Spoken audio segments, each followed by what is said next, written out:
the bear crawl. So you're wanting to make sure that your shins are parallel to the floor and your shoulders are supported by your wrists. You're going to stretch forward with one hand and then bring the knee forward as well.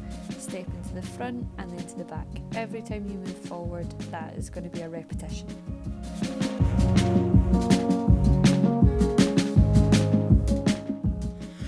So your first option is the high plank, and then we'll drop into the low plank where the shoulders are supported by the elbows. Tricep dips, so the hands are going to be at the side of your couch and you're just bending the elbows, bringing the upper body down to the floor. Second option is to make it a wee bit harder by straightening out those legs, again bending at the elbows, bringing them back, keeping them nice and tight into the side of the body as we move down. The V-up, so hands are nice and straight and the legs are out. We're going to lift the feet and the hands at the same time to meet at the top, just in line with the hips to touch the toes and then coming back down. Your second option is to pull in the knees and lift the hands and the chest off the floor at the same time.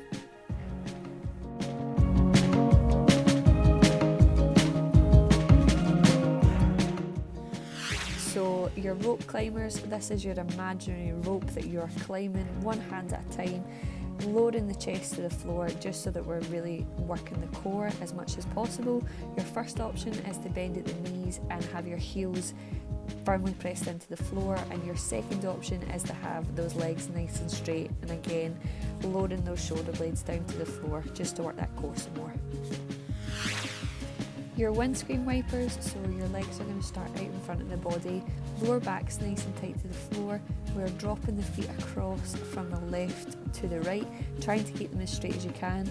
My big feet got stuck on my couch in a couple of those reps, but we're trying to make sure we can clear them all the way down to the floor and then back up.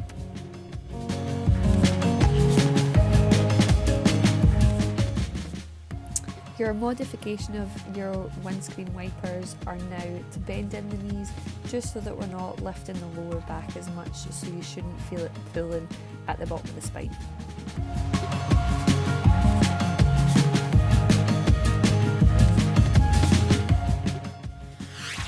So for our lunges, we're just stepping forward, alternating between the left and the right, making sure that when we step forward with that knee, it doesn't go up and over the toes.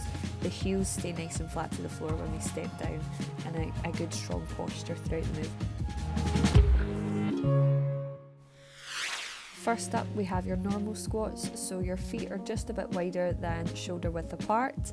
I bring my hands up to my shoulders, again, nice strong posture, chest is open and we're sitting back into those hips. Your next one now is a narrow squat, so those feet are a wee bit closer in together. Again, exact same movement, just a different footing position for me.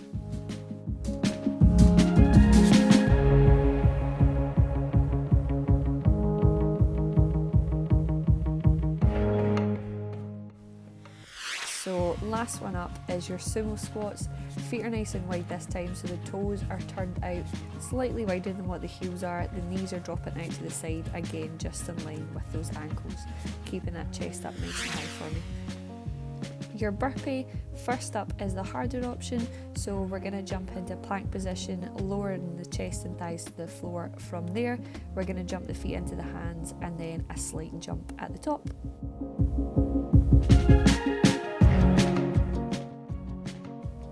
Second option for your burpee this time is just to jump out into that plank position and jump the feet out and then jump them back in. We're not lowering the chest and thighs to the floor this time, we're just jumping them out, jumping those feet into the hands and jumping up tall at the top. So we're back to our normal squat here, but this time we are holding that bottom position, again keeping those feet nice and flat to the floor, keeping that chest up high.